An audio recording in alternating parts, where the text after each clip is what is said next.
Satyabama Institute of Science and Technology, Chennai and Sriperumbudur. 2019 ஆண்டு corona உச்சத்தில் இருந்த காலகட்டம். அப்போது யாராலும் வேறு இடங்களுக்கோ நாடுகளுக்கோ செல்ல முடியாத நிலையே. இதனால் ஆன்லைன் கேம்களும் அதிகம் மக்களிடையே வழக்கத்திற்கு வந்தது. அப்படிப்பட்ட ஆன்லைன் கேமில் இந்தியாவில் இருந்து இணைந்த சச்சின் மீனா என்பவரும் பாகிஸ்தானில் இருந்து இணைந்த சீமா ஹைதரையும் காதல் இணைத்தது. ஏற்கனவே திருமணமான சச்சின் மீனா தனது 4 குழந்தைகளுடன் நொய்டாவில் வாழ்ந்து வந்தார். இவருக்காக கராச்சியில் இருந்து தனது இல்லத்தை விட்டு வெளியேறி இந்தியாவிற்கு வந்தார் சீமா ஹைதர். ஜூலை மாதத்தில் உத்தரப்பிரதேச மாநிலம் கௌதம் புத்த நகர் மாவட்டத்தின் ரபுபுரா பகுதியில் சச்சின் மீனாவுடன் வாழ்ந்து வந்த சீமா ஹைதரை இந்திய அதிகாரிகள் கைது செய்தனர். தற்போது இந்த ஜோடி உத்தரப்பிரதேசத்தின் கிரேட்டர் நொய்டாவில் வசித்து வருகின்றனர்.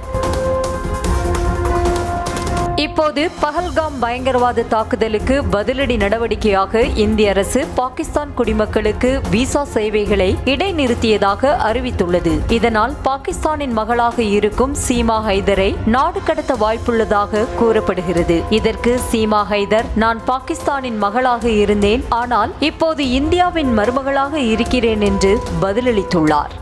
சமூக ஊடகங்களில் பகிரப்படும் ஒரு வீடியோவில் சீமா ஹைதர் தான் பாகிஸ்தான் போக விரும்பவில்லை என்றும் இந்தியாவில் வாழ விரும்புவதாகவும் கூறியுள்ளார். இந்தியராக தன்னை பாதுகாக்க பிரதமர் நரேந்திர மோடியிடமும் உத்தரப்பிரதேச முதல்வர் யோகி ஆதித்யநாத்திடமும் உதவி கேட்க இருப்பதாக தெரிவித்துள்ளார். மேலும் தான் திருமணத்திற்கு பிறகு இந்து மதத்தை ஏற்றுக்கொண்டதாகவும் அவர் கூறியுள்ளார். भारत माता की जय, भारत माता की जय, वंदे मातरम, वंदे मातरम, वंदे मातरम, पाकिस्तान मुर्दाबाद, पाकिस्तान मुर्दाबाद, पाकिस्तान मुर्दाबाद, पाकिस्तान मुर्दाबाद, हिंदुस्तान जिंदाबाद, हिंदुस्तान जिंदाबाद, हिंदुस्तान जिंदाबाद. தேசிய அளவில் எதிர்ப்புகள் எழுந்தாலும் சீமாவுக்கான வழக்கறிஞர் விசா தடையினால் சீமா ஹைதர் பாதிக்கப்பட மாட்டார் என நம்பிக்கை தெரிவித்துள்ளார். ஏனெனில் அவர் தற்போது பாகிஸ்தான் குடிமகள் அல்ல என்றும் அவர் கூறியுள்ளார். அவர் கிரேட்டர் நொய்டாவை சேர்ந்த சச்சின் மீனாவை திருமணம் செய்துள்ளார். சமீபத்தில் அவர்களுக்கு பார்த்தி மீனா என்ற குழந்தையும் பிறந்துள்ளது.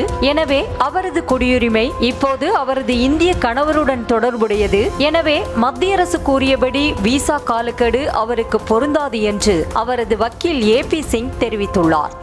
ஆனால் வெளியுறவு அமைச்சகம் ஏற்கனவே வழங்கப்பட்ட அனைத்து பாகிஸ்தான் விசாக்களும் ஏப்ரல் 27 முதல் ரத்து செய்யப்படும் என்றும் மருத்துவ விசாக்கள் மட்டும் ஏப்ரல் 29 வரை மட்டுமே செல்லுபடியாகும் என்றும் அறிவித்துள்ளது. ஆனால் சீமா ஹைதர் விவகாரத்தில் என்ன நடக்கும் என்பது வெளியுறவுத்துறை அமைச்சகம் எடுக்கும் முடிவில்தான் உள்ளது.